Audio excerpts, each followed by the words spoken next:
In the vast expanse of space, humanity had always thought of itself as a small player, just another species taking its first steps among the stars. That was until Earth decided to show the galaxy exactly what happens when you push humans too far. 10 years ago, when the Galactic Council first contacted Earth, they saw us as nothing more than primitive beings who had barely mastered basic spaceflight.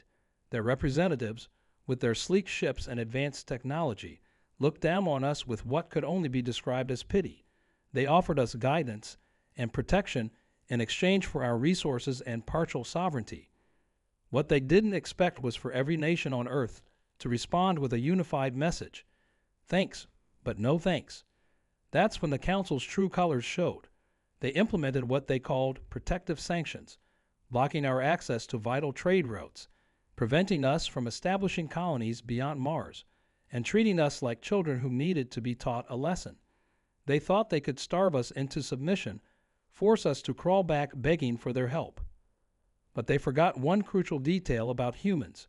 We don't take kindly to bullies, no matter how advanced they might be.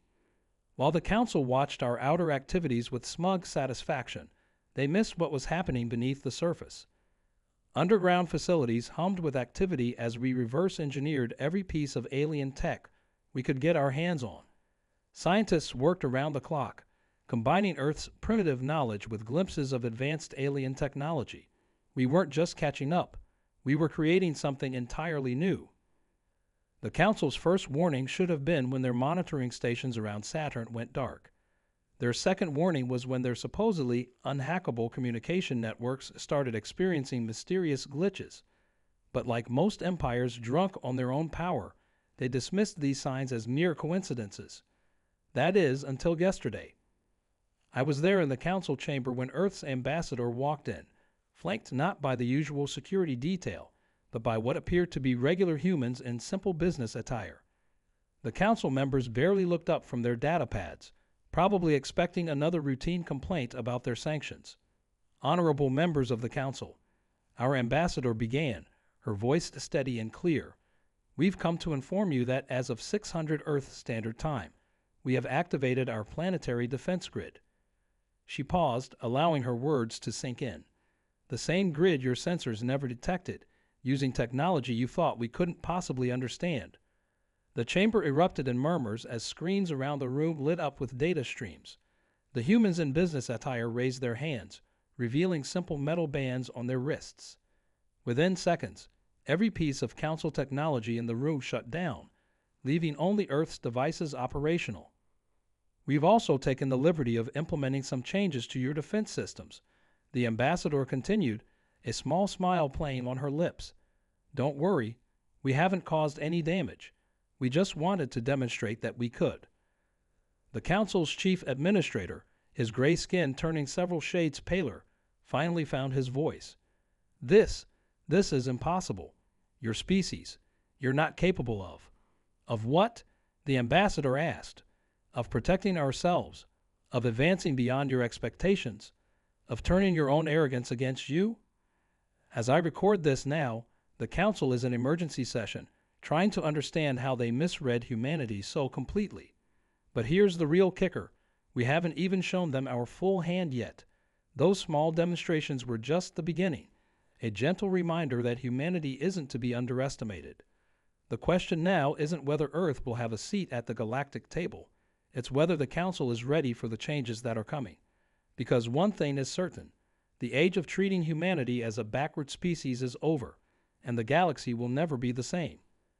Stay tuned for Part 2 to find out how the Council responds to Earth's shocking power play, and what other surprises humanity has in store for the galaxy. The silence in the Council chamber stretched on for what felt like hours, broken only by the occasional whisper and the subtle hum of Earth's devices, the only technology still functioning in the room. Through the massive crystal windows of the station, the swirling purple nebula that had always served as a backdrop to the Council's power now seemed to mock their current predicament. Our ambassador stood patiently, her calm demeanor a stark contrast to the chaos unfolding around her. The Council members, representatives of the galaxy's oldest and most advanced civilizations, were frantically trying to contact their homeworlds, only to find all long-range communications mysteriously rerouted through Earth's new network. "This is a violation of galactic law," thundered the Centaurian representative, his crystalline form flickering with agitation. "You cannot simply take control of council systems." "Interesting," our ambassador replied, pulling out what looked like an ancient Earth smartphone. "Speaking of violations, shall we discuss the illegal surveillance stations you've hidden in the Kuiper Belt?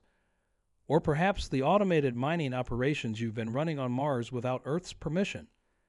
The Centaurian's crystalline surface clouded over, the equivalent of a human turning pale. He wasn't the only one. Around the chamber, various council members shifted uncomfortably in their seats. It was amazing how many secrets could be uncovered once you gained access to their supposedly secure networks. But what truly terrified them wasn't what we'd done. It was what we hadn't done. Despite having complete control over their systems, we hadn't destroyed anything. We hadn't stolen their data. We hadn't even disrupted their civilian infrastructure. We'd simply shown them that we could.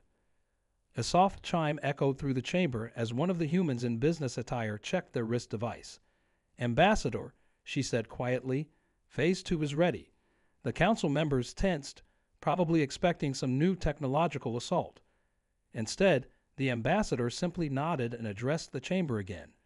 "Representatives of the Galactic Council, Earth is prepared to share something with you. Something that could change everything we thought we knew about space travel." The chief administrator leaned forward, his 6 eyes blinking in rapid succession, a sign of intense interest in his species. "What exactly are you offering? During our years of isolation, we didn't just reverse engineer your technology," the ambassador explained. "We found its flaws, its limitations. And then we went in a completely different direction." She gestured to her aide, who projected a hologram in the center of the chamber. The image showed what appeared to be a standard space-time diagram, but with impossible twists and turns that made several council scientists gasp. "Your faster-than-light travel tears holes in space-time," the ambassador continued. "Ours. Well, let's just say we found a gentler way to ask the universe for permission." The hologram shifted, showing a small ship seemingly sliding between the folds of space itself, leaving no trace, no disruption, and using barely any energy. It was like watching a fish swim through water, compared to the council's method of blasting through with brute force. "Impossible," whispered one of the council's leading physicists. "The energy requirements alone would be astronomical using your methods," the ambassador agreed, "but we stopped trying to force space to bend to our will. Instead, we learned to work with it. And that's just the beginning of what we discovered during our primitive isolation." The council chamber erupted in overlapping conversations, arguments, and exclamations. Some demanded immediate access to the technology. Others called for Earth's arrest on charges of system-wide infiltration.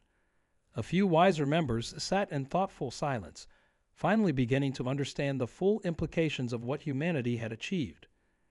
And through it all, our ambassador stood quietly, that same small smile on her face, because she knew what I knew, what everyone from Earth knew.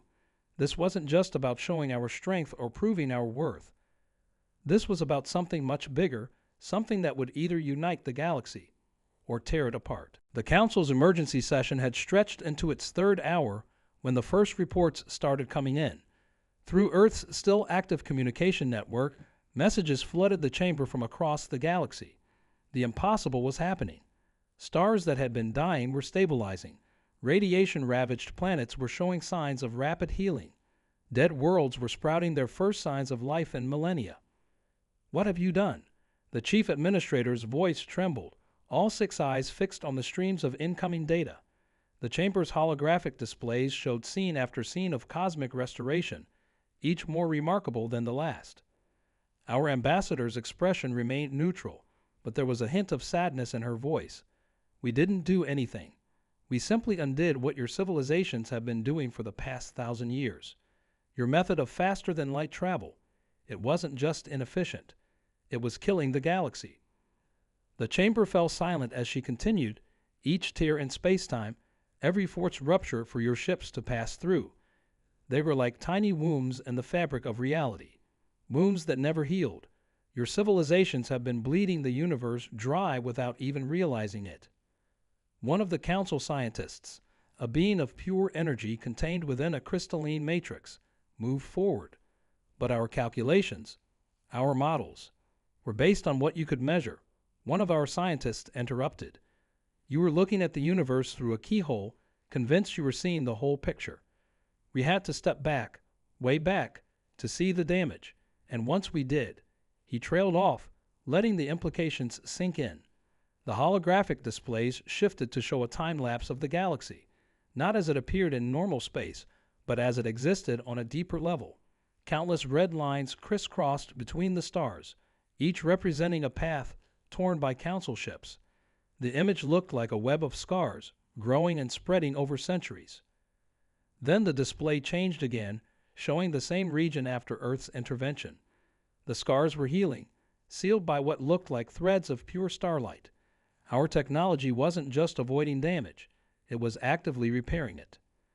This is why you revealed yourselves now, the chief administrator whispered, realization dawning in his multiple eyes. You're not just showing us your power, you're trying to save us all. The ambassador nodded slowly, but we can't do it alone. The damage is too widespread, too deep.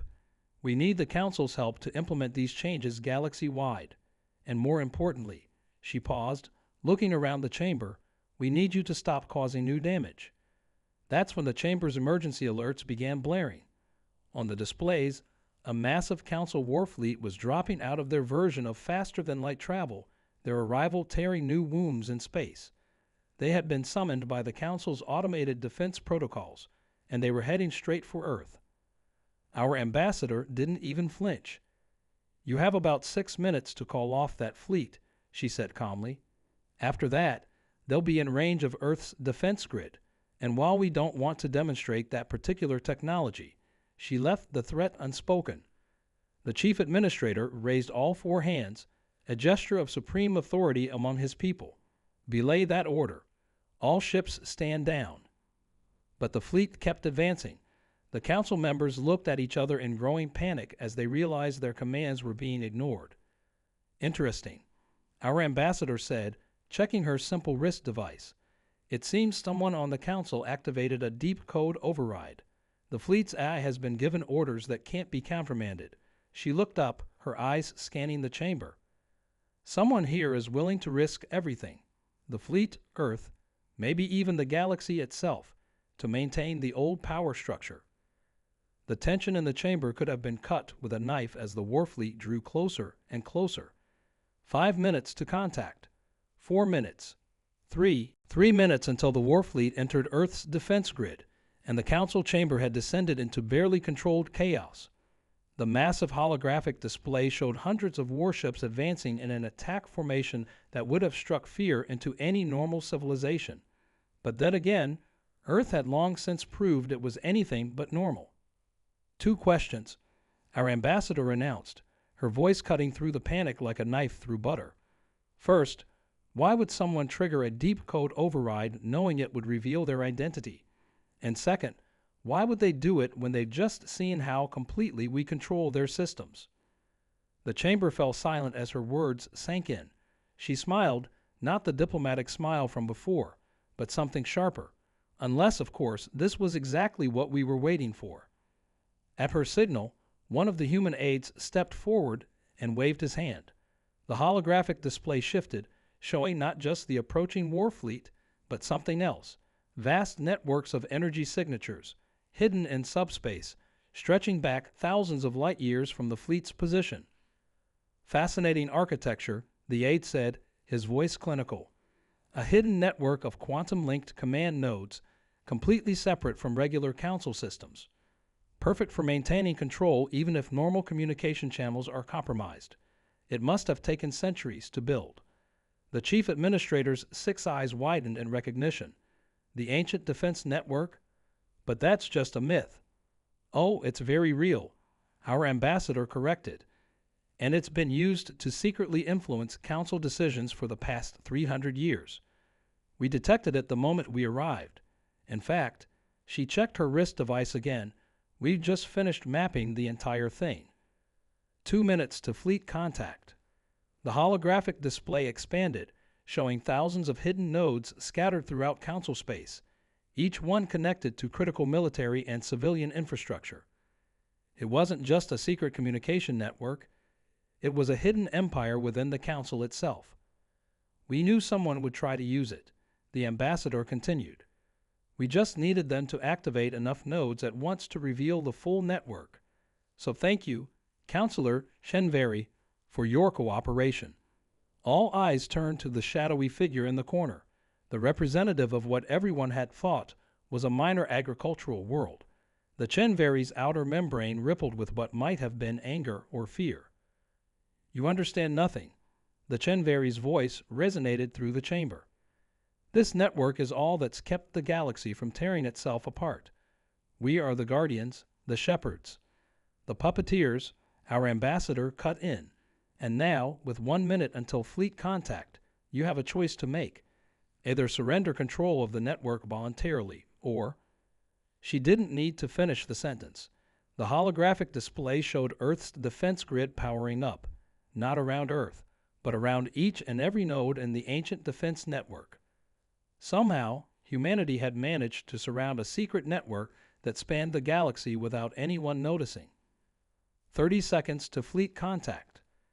The Shenvari's form began to pulse with an inner light. You wouldn't dare. Deactivating the network would cause chaos across thousands of worlds. Who said anything about deactivating it? Our ambassador's smile turned dangerous. We're going to do something much worse. We're going to show everyone exactly how it works and who it's been controlling. Full transparency, streamed live across the galaxy. The Shenvari's outer membrane turned pitch black, a sign of absolute horror in their species. The countdown reached 15 seconds as the chamber held its breath, waiting to see who would break first. 10 seconds. The council chamber held its breath as the Shenvari's outer membrane shifted through shades of black and gray, a visible representation of their internal struggle. The war fleet loomed closer on the holographic display, their weapons primed and ready. 5 seconds. Wait! The Shenvari's voice shattered the tension. I yield control. Deactivate the override. Our ambassador nodded to her aide, who tapped his wrist device. Instantly, the war fleet froze in space, their engines powering down as the hidden network's command protocols were severed. The collective sigh of relief in the chamber was almost deafening. But Earth wasn't finished. The holographic display shifted again, showing not just the council chamber, but millions of similar scenes playing out across the galaxy.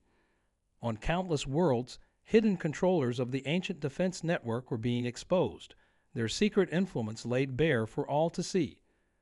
Now, our ambassador announced, addressing not just the council, but the entire galaxy watching through Earth's broadcast. Let's talk about why this network was really built.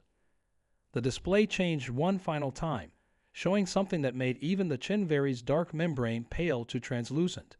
It was a map of dark space, the vast region between galaxies, and it was filled with something that shouldn't have been there.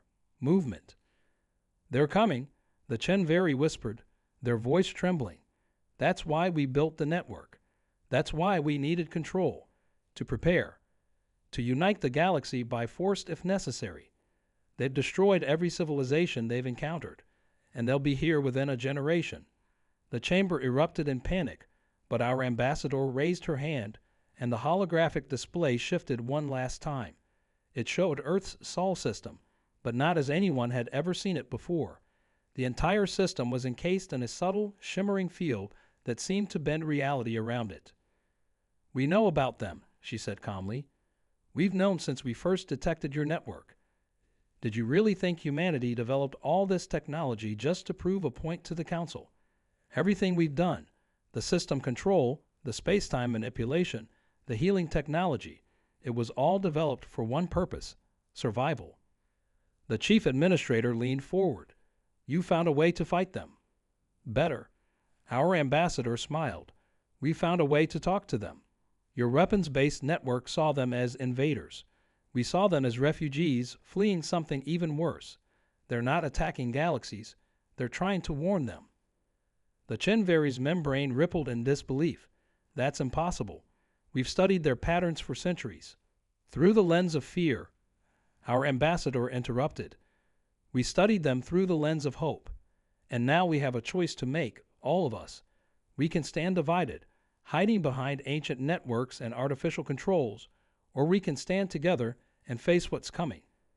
She gestured, and the holographic display showed one final image, a message written in a language no one in the chamber had ever seen before. This is what they've been trying to tell us, and now that we can finally understand them, they're offering us something incredible, the chance to save not just our galaxy, but all galaxies. The chamber fell silent as the translation appeared. The void between worlds grows. The darkness hungers. Together we kindle the light. Our ambassador looked around the chamber, meeting the eyes of each council member. So what's it going to be?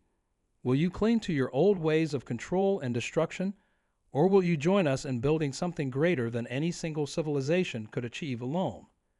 The choice hung in the air like a physical thing, the fate of not just the galaxy, but all galaxies waiting on their answer. And as the council members looked at each other, then at the message floating above them, something unprecedented happened. They began to smile. In the days that followed, the galaxy transformed in ways no one could have predicted. The ancient defense network, once a tool of control and manipulation, was repurposed into something extraordinary, a galaxy-wide communication system that allowed civilizations to truly understand each other for the first time in history. The Chenvari, their secrets exposed but their intentions finally understood, became invaluable partners in preparing for what lay ahead. Their centuries of research, combined with Earth's innovative approach to space-time manipulation, created the foundation for a new era of galactic cooperation. As I walk through the rebuilt council chamber now, 3 months after that fateful day, I can hardly believe the changes. Where once stood rigid divisions between species, now there are open forums where ideas flow freely. The massive holographic displays that once showed military formations now display real-time translations of the mysterious messages from between the galaxies, each one teaching us more about our upcoming visitors and the greater threat they flee. They call themselves the Wanderers. Our ambassador explained during the first joint session of the new Galactic Alliance. They'd seen countless galaxies fall to what they call the Void, a force that doesn't just destroy worlds, but erases the very fabric of space-time itself. They've been trying to warn us, to help us prepare, but our fear kept us from understanding. The former chief administrator, now serving as one of many equal voices in the Alliance, added, and to think, all our advanced civilizations missed what humanity saw clearly, the importance of healing rather than harming, of building bridges rather than walls. Earth's revolutionary technology has been freely shared across the galaxy, under one condition, that it be used to repair rather than destroy. The sight of council ships now gently sliding through space-time, healing old wounds in reality as they travel, has become a symbol of this new age. But perhaps the most remarkable change isn't in our technology or our defenses. It's in our perspective. The knowledge that something exists out there, something that threatens not just our galaxy, but all of existence, has united us in ways no law or treaty ever could. Former enemies now work side by side, pooling their knowledge and resources to prepare for the greatest challenge any civilization has ever faced. Last week, we received our first clear transmission from the Wanderers. They'll reach our galaxy within 20 years, bringing with them knowledge gathered from thousands of civilizations across countless galaxies. But they're no longer running. They've found in us something they've never encountered before: hope. Hope born from the unlikely combination of humanity's innovative spirit and the Council's ancient wisdom. As I finish recording this account, I can see Earth through the chamber's crystal windows, its protective field now visible as a subtle shimmer in space. But it's no longer alone. Similar fields now envelop worlds throughout the galaxy, each one a beacon of light against the encroaching darkness. The void between worlds may be growing, and the darkness may hunger, but together we've kindled something stronger than any force of destruction: unity, not forced through control or fear, but built on understanding and hope. Humanity's vicious revenge turned out to be anything but vicious. Instead, it was a wake-up call, a reminder that sometimes the greatest power lies not in the ability to destroy, but in the courage to reach out and understand. As we prepare for the arrival of the Wanderers and the greater challenges that lie ahead, one thing has become clear. The galaxy's greatest strength isn't in its weapons or its technology, but in its ability to stand together, facing whatever comes next as one united force. And that, perhaps, is humanity's greatest gift to the galaxy. Not our technology or our innovations, but our stubborn insistence that hope, understanding, and unity will always triumph over fear, control, and division.